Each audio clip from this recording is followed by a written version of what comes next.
Hi everyone, it's Nadia and Jake. This is Babu, this is Buddy, and then Sedona is in the back pouting because Babu took all of her space.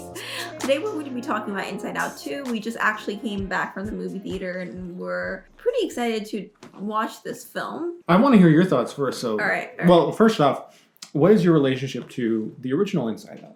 I like the original Inside Out, which is why I was happy to watch this one. I distinctly remember holding back tears and failing. Really? When I first saw this movie. It has an emotional kind of it's kind of like Toy Story in that It has a kind of like classic Pixar simplicity to it that, yeah. It seems like a perfect little structure that has all these like sentimental pieces moving perfectly so that it just kind of like catches you off guard. I don't think I've seen it since, but I remember liking it a lot. So what did you think of the sequel? I thought it was just as good as the first one. I really like it's just a different phase of like a kid, right? So the main character, Riley, she now goes through puberty and it's kind of like trying to unravel puberty. And parents always say like puberty is the hardest age to deal with. And I think they were kind of like showing that, at least that's what I've heard. This movie was just showing like why it's hard and how it's hard. Like we see new characters inside Riley's head. Anxiety comes, embarrassment comes.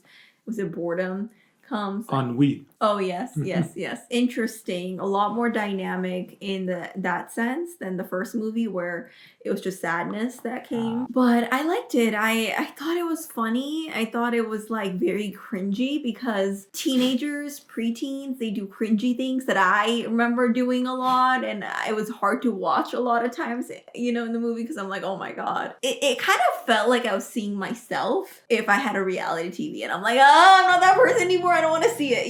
You're just kind of like, so it was almost too real at some point. Really thought it was humorous, and I really liked that. It was 1 hour, 30 minutes, pretty short, and I thought it was adventurous and heartwarming. I would give this, I would give this a 7.5 out of 10. Wait. So you said it was amazing, you love every part, but why 7.5? Just because I thought that this is just a bias part. It was just hard for me to watch some scenes because I was just like having anxiety while anxiety was operating. But doesn't that work in the movie's favor? You're right. Okay, 9 out of 10. I mean, you don't have to change it. No, 9 out of 10. I'm not trying to pressure you. It's just now every time I have anxiety, I'm gonna envision this person in my head just going all crazy and freaking out, and it was just it was a lot. What did you think? It definitely was a lot. It was a lot more than I expected and almost a little too complicated for its own good. Really? Yeah, I'm a little mixed on the movie right now.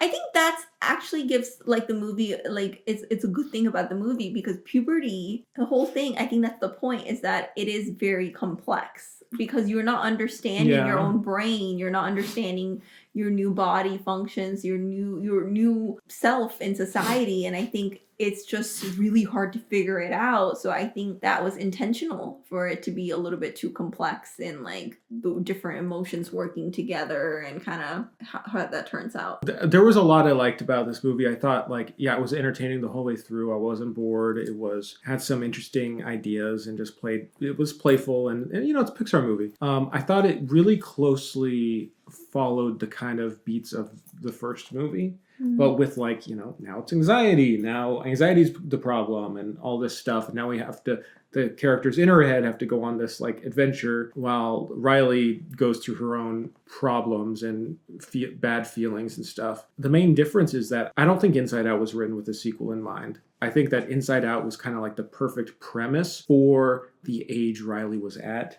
and for what it was trying to communicate about basic emotions. The themes of Inside Out is that complexity is good. All these emotions are important to experience. And it's like a very simple story about growing up, the highs and lows of your feelings and experience and how it's all valuable. I feel like this movie did a very similar thing, but just with like a little more complexity. I thought that the complexity almost made it too much of like it was too much in my head, I didn't feel moved to tears at any point. It felt like... You wanted to cry. No, I didn't feel that at all. I just felt like it's... No, I meant you wanted the movie to want to make you cry. Absolutely. Yeah. I was like, come on, bring it home. But there was no moment like Inside Out had, which it doesn't have to. I mean, this movie was almost too much of an anxiety attack. And I mean, it was trying to be that. Yeah. You know, it was trying to explore those feelings. I just didn't think that it did anything too much more inventive or special than the first one covered. The portrayal of anxiety was interesting. Mixture between the simplicity of the characters and the type of storytelling it's trying to do with the complex, maybe overly complex, like depiction of more adult feelings. And it's now dealing with the concept of a selfhood. Like that's the main story thrust, is like Riley's sense of self has been replaced and is changing. I don't know. It was almost too much, and I didn't feel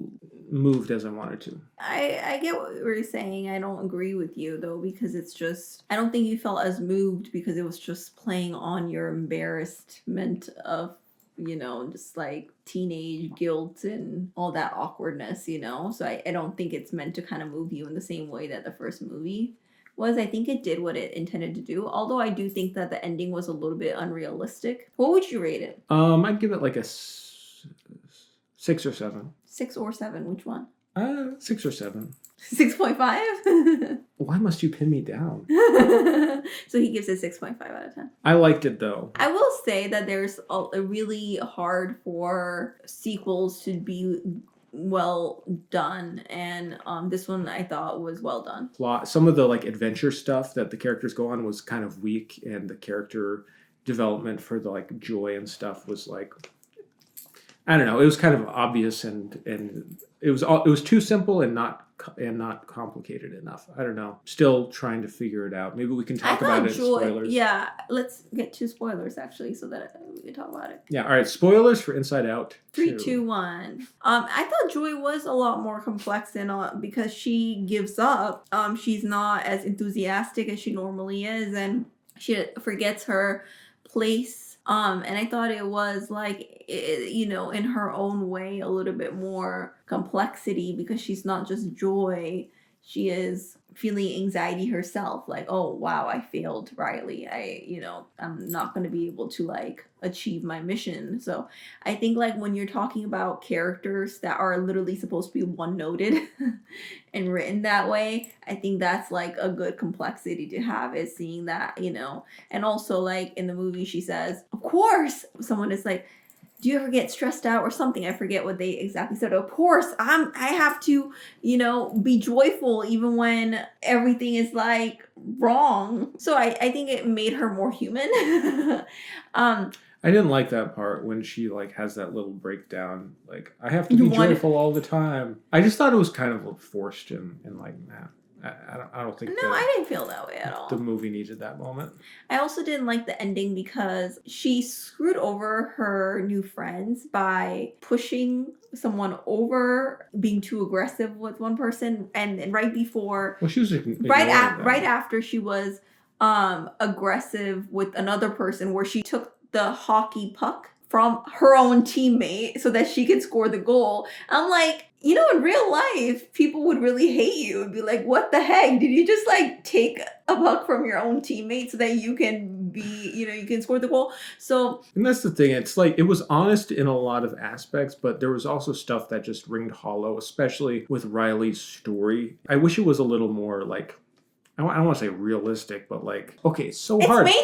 It's made for all ages, and then so you also have like kids there. So I also like it's understand ostensibly why a kids it's the movie. way. It's ostensibly kids can watch this too, and so that's why it's showing a depiction of like early teenagehood that's kind of watered down and simplified. Yeah. But that's why I think the first one worked a lot better, because the girl was like the age of like the ideal and viewer. It's really preteen, because you know Riley doesn't have her period, and it's 3 days. This movie, it takes place 3 days, so it doesn't like explore the complexity, because a lot of more complexity comes as you... There's more complexity, but also it felt like, not for the age of the character, it didn't cover enough, you know? A movie about anxiety and like, hey, let's do Inside Out, but with like a realistic depiction of anxiety. It's almost like you can't think about the premise too hard, because then stuff falls apart, because it's one of those like high concept things like, all right, where's this emotion, where's this emotion, Well, how when does you this think work? about the fact that this is preteen, literally she goes into puberty during the film. There's no period, which happens a lot of times for women, and she doesn't have any of that. And it takes place in 3 days, right?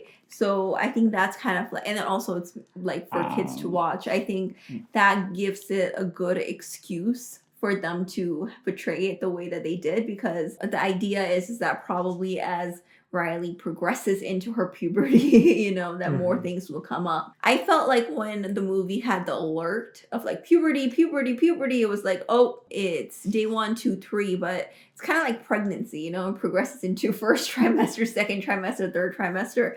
It's like she's going to get more complex as she gets older. Part of it was like the emotional catharsis was so similar to the first one that it was so easy to identify. Like the start of the movie, Joy is like taking all these emotions that she doesn't like. She's like, these can't be core memories. This is useless. I'm just going to launch them onto this big She pile. didn't say it's useless. She just didn't want it to like define Riley. No, she's like, she's like, we're throwing these to the back of the line. She doesn't need to think about these. Yeah, exactly. And I'm like, all right, well, of course, by the end, it's going to be a mixture of everything, just like how in the first movie, it was like sadness was important for her to experience, and having of feelings as core memories was important. It's like, well, it's just going to be the same thing, except instead of talking about her emotional base, we're talking about her self-identity, which is now this physical thing that we're trying to chase after and define. I think it's a manifestation of also identity, like what you were saying, but it's different because like Joyce,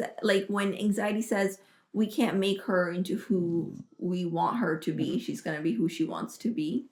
It's kind of confusing because like I thought that's the purpose of them is they're trying to shape her, but she wants, I guess they're kind of like a parent watching over your kid and making sure they don't make bad decisions, but you're not like trying to control them. And I think that's kind of the idea for these emotions. It's just about letting go, which is a similar message to the first film where depression or sadness enters and then Joy learns to let go. And it's very much, you're right, the same premise in this one where except in this film it's both anxiety and Joy who have to learn to let go. I mean, anxiety was just a great character and a great little villain. It's kind of interesting though, because Joy has a little anxiety in her. Oh, for sure. I mean, Joy is like, it makes me nervous. Yeah. Anxiety, like I really love the climax of the movie when anxiety is like when there's the panic attack. I thought that was a cool depiction. I think it's good for kids to see that and be like a real thing, and this is how to experience it, and it's okay. Like anxiety, I like how the movie resolved into anxiety is okay to have. Like it's not